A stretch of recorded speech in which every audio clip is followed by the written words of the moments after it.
Tantor Audio, a division of Recorded Books, presents Fishing for Dummies, 3rd edition, by Greg Schwipps with Peter Kaminsky. Narrated by Basil Sands.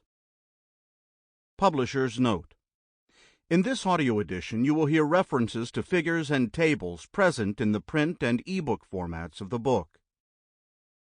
Limit of liability, disclaimer of warranty. While the publisher and author have used their best efforts in preparing this book, they make no representations or warranties with respect to the accuracy or completeness of the contents of this book, and specifically disclaim any implied warranties of merchantability or fitness for a particular purpose. No warranty may be created or extended by sales representatives or written sales materials. The advice and strategies contained herein may not be suitable for your situation. You should consult with a professional where appropriate.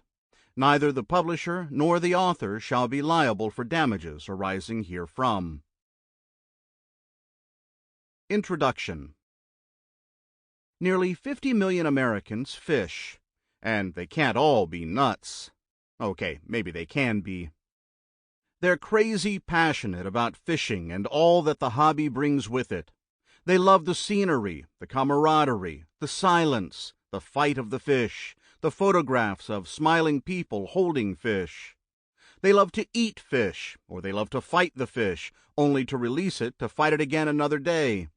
They love to fish with their kids, grandparents, spouses, and friends. They love to be outdoors near water. Don't you need a hobby to feel this passionate about? Practically anyone can fish. Young people can fish with adult supervision, and they can learn great lessons about nature and the environment, among other things, while doing it. Seniors can fish, and many retire every year with plans to do just that. With the help of handicap-accessible ramps and piers, and even motorized reels, those with physical disabilities can fish. Fish pay no attention to race, sexual orientation, or religion. Thanks to millions of acres of public waterways, fishing can be enjoyed by the wealthy and not-so-rich alike.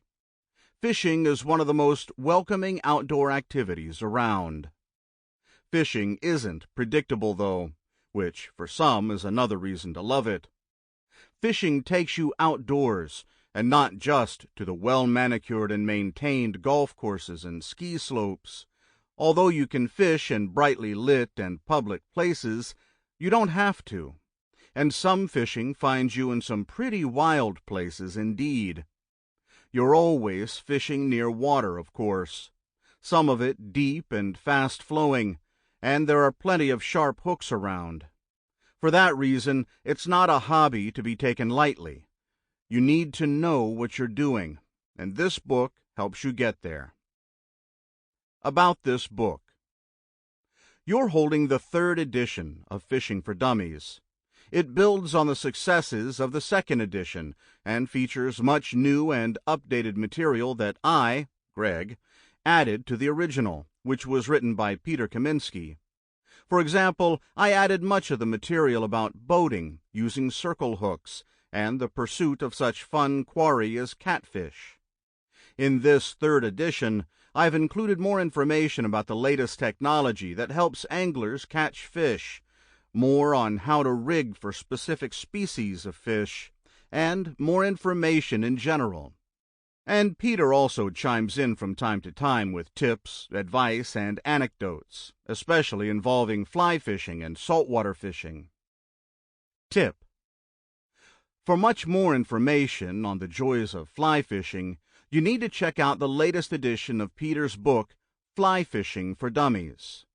Just as your fishing gear and skills will evolve as you gain experience, the information in this book moves logically from more basic to advanced topics. You don't have to start here and keep listening in order to make sense of anything you find. This isn't a textbook. If a particular topic piques your interest, turn right to it.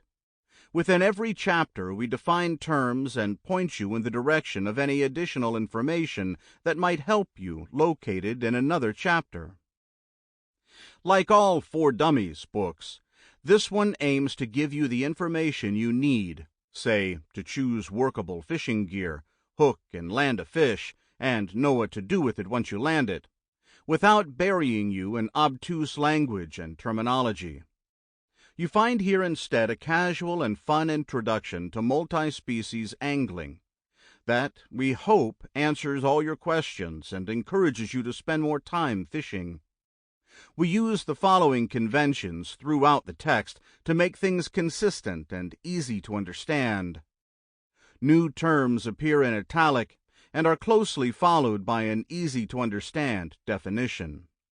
Bold highlights the action parts of numbered steps and key words in bullet lists. We intend for this book to be pleasant and practical, so that you can quickly find and absorb the fishing material you seek. However, we sometimes can't help going a little bit deeper or relaying information that expands on the basics. You might find this information interesting, but you don't need it to understand what you came to that section to find. Foolish assumptions. Before we could write this book, we had to make some assumptions about who you, the listener, might be. We assumed that you have either fished before or want to start, want to have fun while fishing, are curious to know more about fish, desire to develop skills to fish in a variety of places, would like to know how to catch more than one kind of fish, seek to better understand the gear available, crave new information about fishing, but don't have endless time to devote to the hobby. Icons used in this book.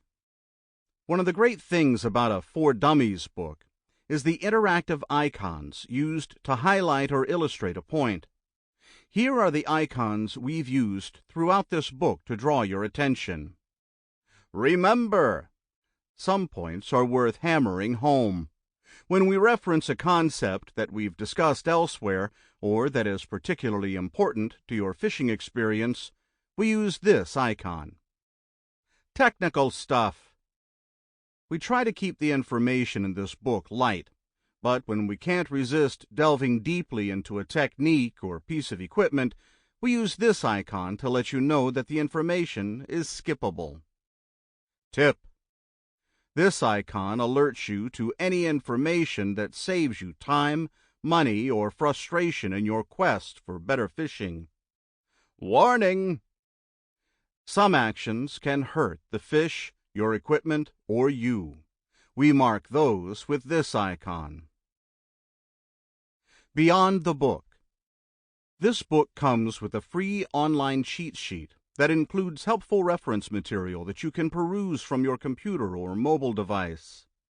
To get this cheat sheet, simply go to dummies.com and type Fishing for Dummies Cheat Sheet in the search box. Where to go from here. We've organized this book so that you can either listen to it start to finish or dip into it here and there to find whatever specific information meets your needs. If you think you're ready to pick out a new rod and reel, skip to Chapter 7 for advice on how to choose a good one. If you'd rather get tips on how to evaluate a lake you've never fished before, check out Chapter 3. If you're pretty sure your first fish will deserve a spot on the wall, check out what we say about fiberglass replicas in Chapter 19. If you prefer traditional angling and traditional listening, continue on and listen to this sucker straight through. Enjoy Fishing for Dummies, 3rd edition, and go fishing. 1. Before the bite. In this part, getting to know the fish you're after, understanding fish anatomy, evaluating fishing water you've never seen before. Chapter 1. Getting hooked on fishing. In this chapter, seeing the positives of fishing, figuring out where to fish, meeting common fish, gathering the basic gear, exploring fishing techniques, catching fish, and taking the next steps. Nearly 50 million anglers walk among us in the United States, and while some are more dedicated than others to the hobby, all of them are gaining some positives from the experience. Fishing offers a chance to be near family and friends, a time to bond without the distraction of screens. Or it can be a time to be alone. To fish, you must consider the world of your quarry, the water. And that means imagining a world far different from your own. Catching fish is exciting. Sometimes it enables you to procure and prepare your own food. Sometimes it affords you the thrill of the hunt with the opportunity to return your catch to the water. Importantly, by purchasing fishing licenses and supplies, you can help fund your local conservation efforts. Because I've been fishing for almost my entire life and have been fascinated by fish from my first memories, there's a photo of me wearing nothing but a diaper, holding a big largemouth bass my dad had brought home. People often ask me why I'm so captivated by fishing. Even though I think about fish every single day, the answer is a little complicated. I think I fish for the same reason so many others do. It's a chance to connect with nature, to get outside, to be a small part of something bigger than my own schedule or routine for a while. I fish because I like hanging out in the places where fish live. Being near water calms me. Fish don't always behave the way I think they should or follow my plans for them. The weather doesn't either. I like that unpredictability because it forces me to react, to strategize, to ponder. I like angling because I like spending time with fellow anglers. I crave the excitement fishing offers. When I have a disappointing fishing trip, and what they say is true, there is no bad day fishing, I can't wait to go again. When I have a great fishing trip, I can't wait to go again. I hope you find something in fishing that sustains you, too. In this chapter, I give you an overview of this sport I love, from the motivation to get out there to an idea where you should go to give it a try. Because there's some gear involved as well as skill and technique, I introduce you to these topics as well, so that you're prepared to fish successfully. Why fish? Fish are alive, and although some studies suggest that they do not feel pain, at least not in a capacity anywhere near the way I do, they do not jump at the chance to be caught. Using your gear, and more importantly, your mind, you must outmaneuver the fish. This presents an interesting, constantly shifting challenge. Obviously, fish live in an environment much different from ours. Understand, though, that they're well suited to that environment. With a few exceptions, they're cold-blooded and possess a good sense of smell. They live in the water, you already knew that, have backbones, and pull oxygen from the water through gills. They're shaped to move efficiently through water. Many look like torpedoes, using fins to navigate, and most are covered with scales. All fish are also covered with a slime-like mucus that protects them from disease and injury. This is why you should only handle fish with wet hands. Dry hands or a towel will remove this valuable slime coat. Fish don't have external ears, but they do have internal ones, and are highly sensitive to noise like the thudding of a boat hull. Fish possess a lateral line running from tail to head that they use to detect low-frequency vibrations. They use this organ to locate prey and evade predators, while also gathering information about water temperature and current. So fish might not share many characteristics with humans, but they're a more than able opponent when it comes to people trying to outsmart them. They know their surroundings as well as you know your living room. Figure 1-1 shows a typical fish, with some of the traits described here. Every angler has a particular reason for pursuing the sport, and after a few trips out to the water, you'll likely figure out what it is you appreciate and enjoy about it too. Whether you are after excitement, peace and quiet, or a healthy food source, fishing has something for everyone. For the outdoors. You probably already know this, but fishing is an outdoor activity. So the first reason to take up fishing is that it requires you to go outside. Some of us think that there's something soul-supporting about being outdoors, especially in those places that are inherently wild and unmarked by humans. For the enjoyment. Take up fishing because you need some time spent quietly by yourself. Or take up fishing because you want to spend quality time with your family or friends. Two anglers fishing in a boat or wading their way quietly upstream won't be distracted by scrolling news programs, honking cars, or instant messages. Cell phones can be turned off, and social media can be ignored for a while. Whether alone or in a small group, fishing quiets the mind. This is not to suggest that all fishing is quiet. When a monster fish thrashes near the boat or goes airborne trying to throw the hook, the adrenaline rush the angler feels rivals that of a linebacker after a crushing tackle or a tennis player after serving an ace. It's a physical sensation. What fishing provides me might be one thing.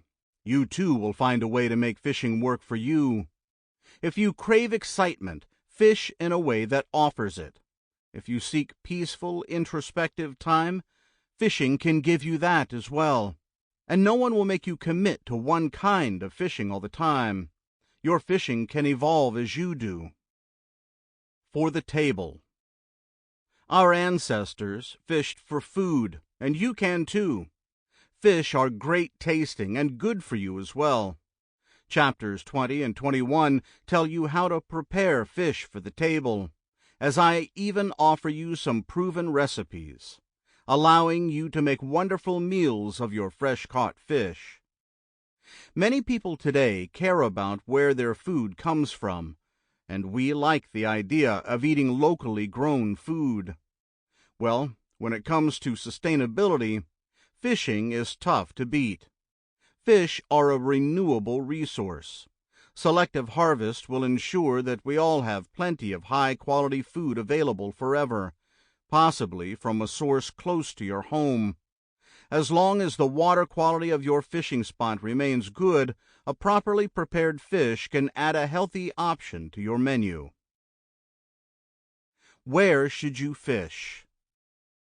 Chapter 3 discusses this issue in detail. But the best advice I can give you is to fish wherever you can. Later, I will also advise you to fish whenever you can. Big fish come from both large and small waters. Beautiful places to fish can be found locally. Slip down into a stream bed and you might be surprised at what you find.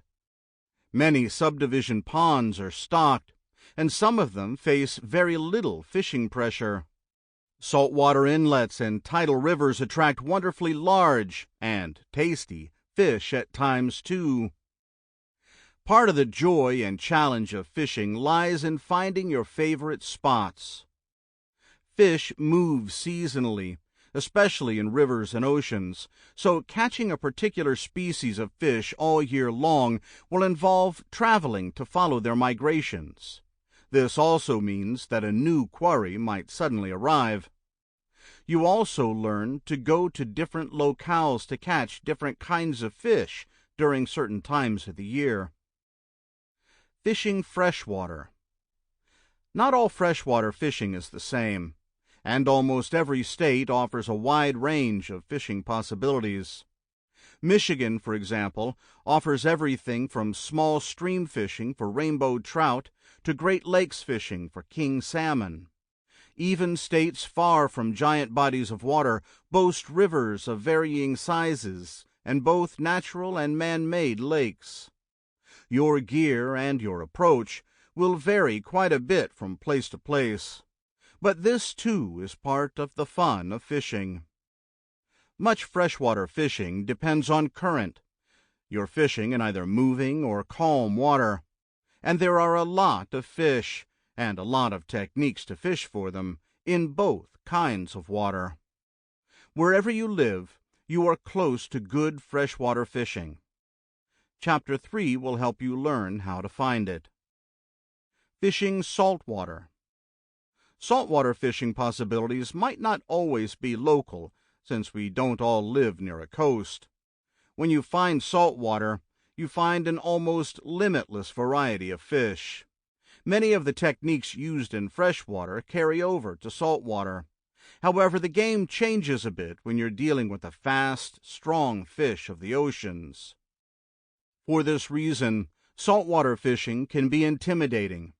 But if you limit your initial forays into saltwater fishing to inshore waters, places like estuaries, beaches, bays, and marshes, you'll find that even beginners can find plenty of exciting action.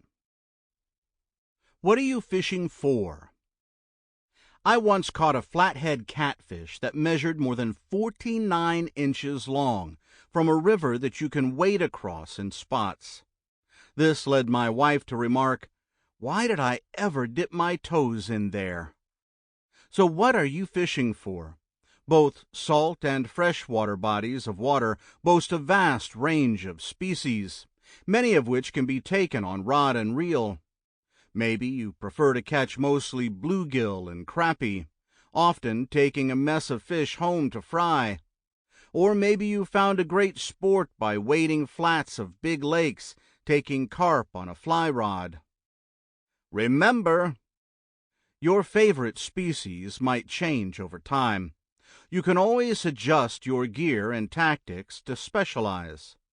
You might switch seasonally, too. Some fish stop biting when the water reaches 50 degrees in the fall, whereas others bite all winter long. When you get into fishing, I promise you're not going to exhaust the possibilities. Common freshwater catches. Just as there are many different kinds of habitat for freshwater fish, there are many different kinds of fish populating those habitats. Trout require cooler water. Largemouth bass do well in everything from farm ponds to big reservoirs, and anglers pursue them wherever they swim. Big rivers hide big fish like catfish, striped bass, and carp, as well as smallmouth bass and white bass. Natural and man-made lakes can be home to any kind of freshwater fish, including walleye, northern pike, and muskies. Bluegill and other panfish like crappies can be found everywhere as well, from the largest river to retention ponds and subdivisions. Freshwater fish represent a diverse collection of game fish, and each one of them brings something different to the angler. For complete coverage of freshwater fish, listen to Chapter 4. Common saltwater catches. The sky's the limit, or in the case of saltwater fishing, the sea's the limit. Even fishing inshore waters, anglers can catch everything from tarpon to flounder. Anglers fishing the northeast coast can expect flounder and cod to congregate in bays and river mouths. Striped bass and bluefish fall for lures from surf casters, as will weakfish and sea trout. Farther south, red drum, redfish, tarpon, and bonefish excite anglers as they cruise the shallow flats of bays. These fish can be taken on traditional gear or fly fishing tackle. Snook fight like the saltwater version of largemouth bass, and sharks cruise off many coasts. With saltwater fishing, you don't really know what you're going to catch next, which is part of its great allure. For the lowdown on the range of saltwater fish available to you, check out Chapter 5. What do you need to fish? Commercial fishermen, those fishing to gather fish or shellfish for food, Often use devices like nets, traps, or long lines with multiple hooks to take fish. This book deals with sport fishing, which is fishing with a rod and reel. So just as you need a few clubs to golf, you need a rod and reel to fish in the traditional sport fishing manner. Beyond the rod and reel, your needs are few. You need a hook to snare the fish's mouth and a line to get that hook from the rod to the water. You can keep your fishing simple, but just as a golfer probably acquires more than a couple of clubs, anglers tend to gather the equipment that makes the pursuit of their favorite fish more successful and pleasurable. The important thing to remember is that fishing does not have to be an expensive hobby.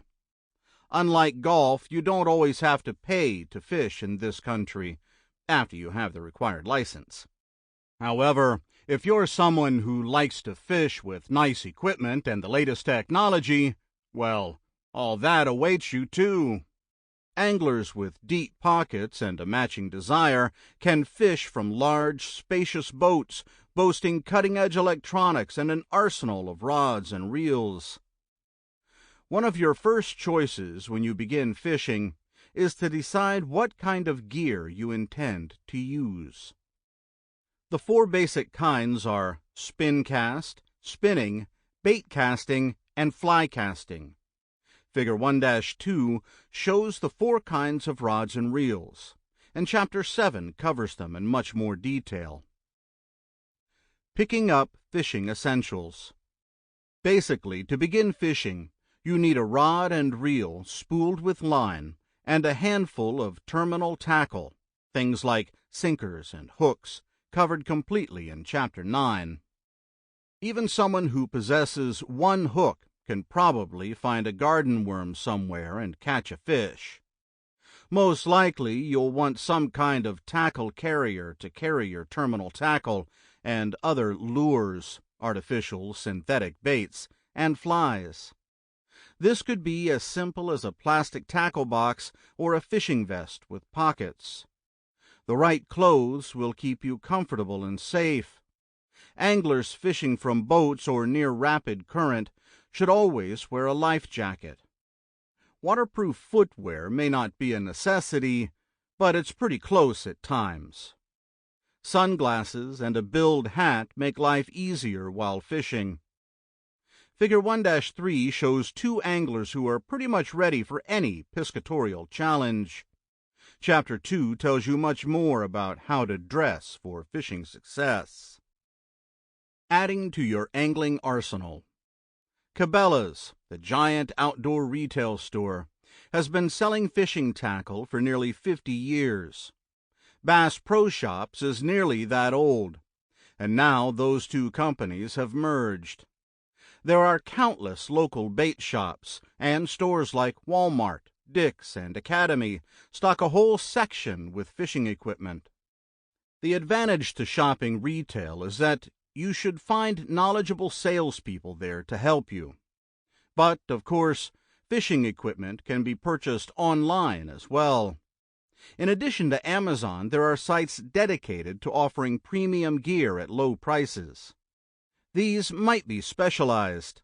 For example, Catfish Connection's website, catfishconnection.com, offers gear for catfish and crappie only. Companies like Zebco allow you to purchase their products directly from their websites. At zebco.com, you'll find helpful articles and checklists, as well as a chance to buy rods, reels, or combos, a paired rod and reel. There's no shortage of gear out there. As you get deeper into fishing, you'll see the need to acquire other pieces of equipment. Anglers who want to start catching bigger game will need heavier line and a rod and reel built to handle it. A well-crafted fishing rod can be a thing of beauty, so light and supple it feels like an extension of the hand. There's nothing wrong with desiring better gear. So while you should start with the basics, feel free to add to that pile of fishing tackle in the corner of your garage. Part of the fun of fishing is seeing how the latest gear can make you a more successful angler. How do you fish? Fish bite. Sample complete. Ready to continue?